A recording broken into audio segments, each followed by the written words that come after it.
وبركاته نحمده ونصلي على رسوله الكريم أما بعد فأعوذ بالله من الشيطان الرجيم بسم الله الرحمن الرحيم إن أولياؤه إلا المتقون صدق الله وصدق رسوله النبي الأمين الكريم ونحن على ذلك من الشاهدين ومن الشاكرين. اس سلسلہ رجال الحدیث کا سیکشن ایپیسوڈ نمبر 2 ہے. پچھلے ایپیسوڈ میں آپ نے حضرت علقمہ بن زید رضی اللہ تعالیٰ عنہ کی سیرت سماعت کی، جو بڑے عظیم پائے کے محدث گزرے ہیں اور کثیر الروایہ محدث گزرے. اب اسی کڑی پر ہم دوسرا ایپیسوڈ حضرت سیدنا ابراہیم بن یزید نخعی رحمۃ اللہ تعالیٰ علیہ کے متعلق آپ کے درمیان ہم بیان کریں گے.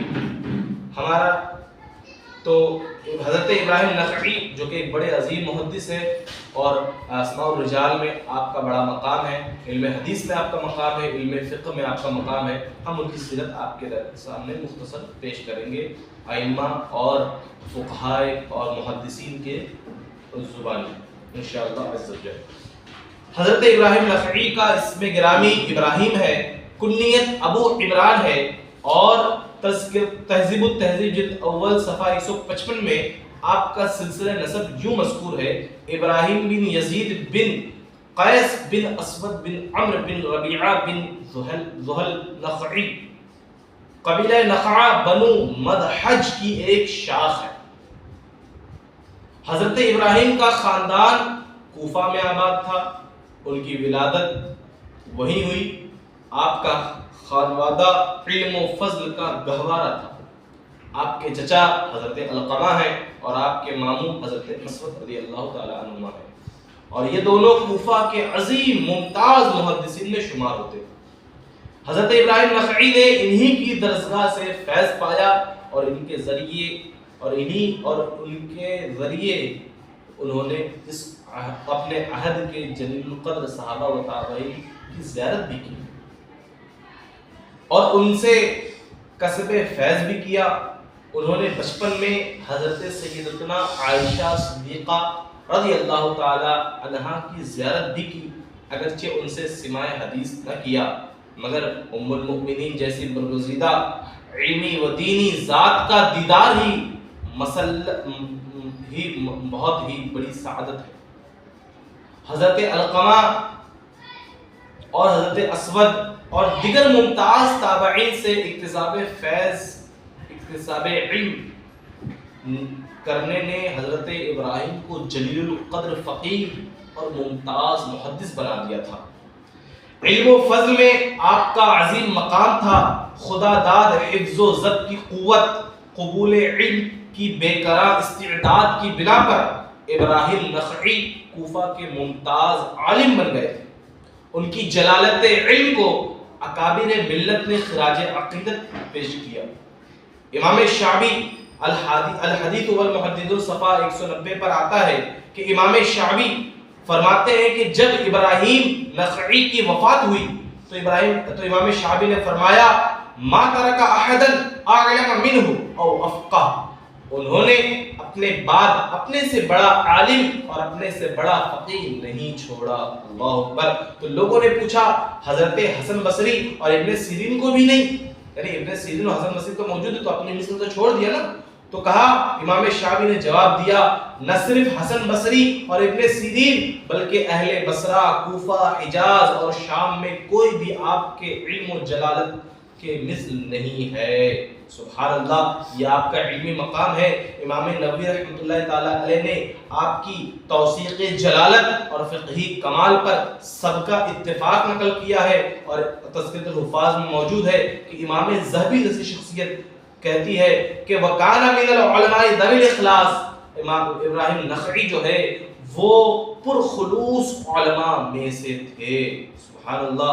اور ابو زرعہ نخعی نے تہذیب الاسماء میں موجود ہے کہ ابو زرعہ نخعی فرماتے ہیں: ہوا وہ اعلام اہل اسلام میں ایک علم تھے. سبحان اللہ. حضرت ابراہیم نخعی یہ کیا ہی عظیم ذات تھی اور کیا ہی عظیم آپ کا علم تھا. ابراہیم نخعی کے متعلق جو ہے بڑے بڑے محدثین نے آپ کی علم کا لوہا تسلیم کیا. متقدمین کی طرح علم سفینہ سے زیادہ علم سینہ پر آپ اعتماد کرتے تھے. چنانچہ قلم و قرطاس کے مرہون منت نہ ہوئے۔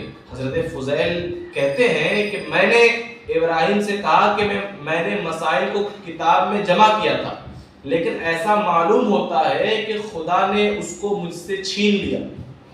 تو اس پر حضرت ابراہیم نخعی نے فرمایا کہ جب انسان لکھ لیتا ہے تو اس پر اس کو اعتماد ہو جاتا ہے، اور جب انسان علم کی جستجو کرتا ہے تو خدا اس کو بقدر کفایت علم عطا فرماتا ہے۔ سبحان اللہ، اس واقعے کو طبقات ابن سعد میں نقل کیا گیا ہے۔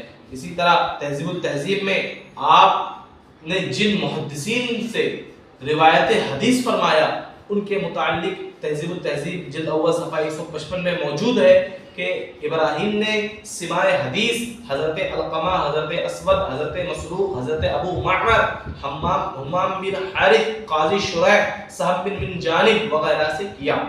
ابراہیم نخعی حدیث کے ممتاز حافظ تھے، سبحان اللہ، اور یہاں تک کہ حدیث کے متعلق، آپ کے حدیث دانی کے متعلق امام اعمش فرمایا کرتے ہیں، یہ بھی تہذیب موجود ہے کہ امام اعمش نے فرمایا کانا ابراہیم خیرا فی الحدیث، ابراہیم حدیث میں سب سے بہتر تھے، سبحان اللہ۔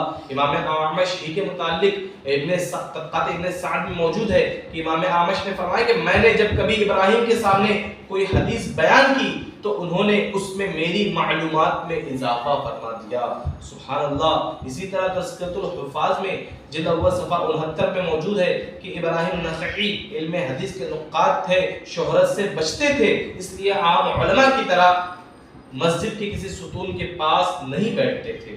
اللہ اکبر۔ آپ کوئی محدث اس وقت تک نقاد حدیث نہیں بن سکتا جب تک اس نے بکثرت احادیث کریمہ حفظ نہ کر لی ہو اور اس نے روات حدیث کے حالات پر سیر حاصل معلومات فراہم نہ کر لی ہو۔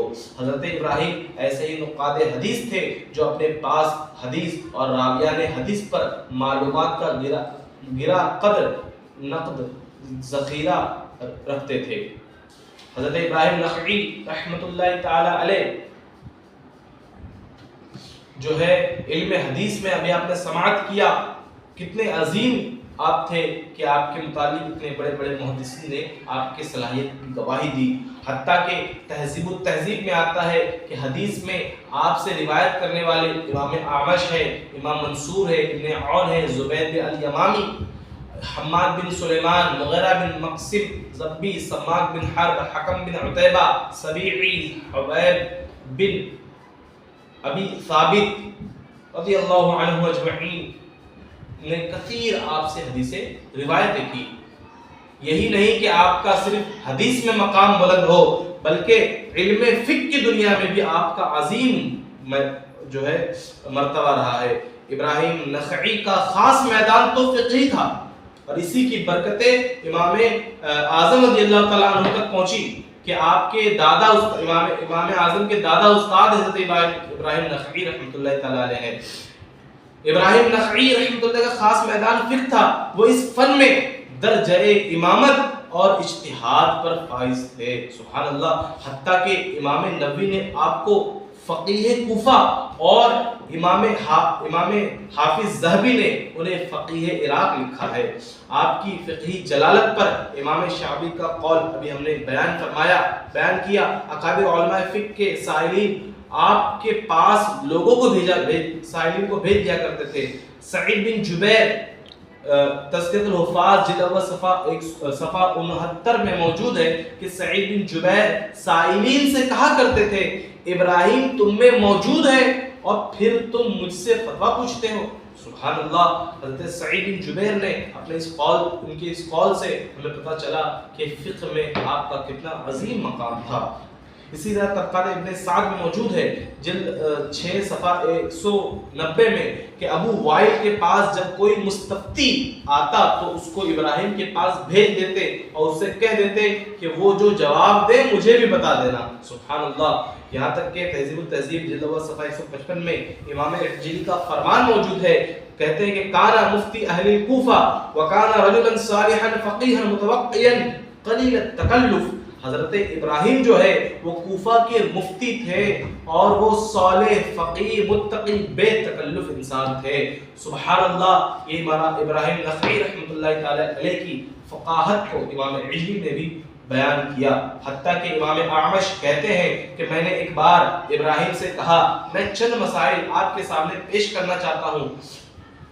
فرمایا کہ میں یہ ناپسند کرتا ہوں کہ میں کسی شے کے متعلق کہوں کہ وہ اس طرح ہے اور وہ اس کے خلاف ہو. اس سے کیا پتہ چلا کہ آپ فقہ میں فتویٰ دینے میں بہت زیادہ احتیاط بھی فرمایا کرتے تھے. سبحان اللہ. یہی نہیں بلکہ آپ کا مقام جس طرح حدیث میں فقہ میں اور علمی جلالت آپ کی رہی ہے، ساتھ ہی ساتھ آپ کا تقوی زہد و ورع بھی عظیم رہا ہے.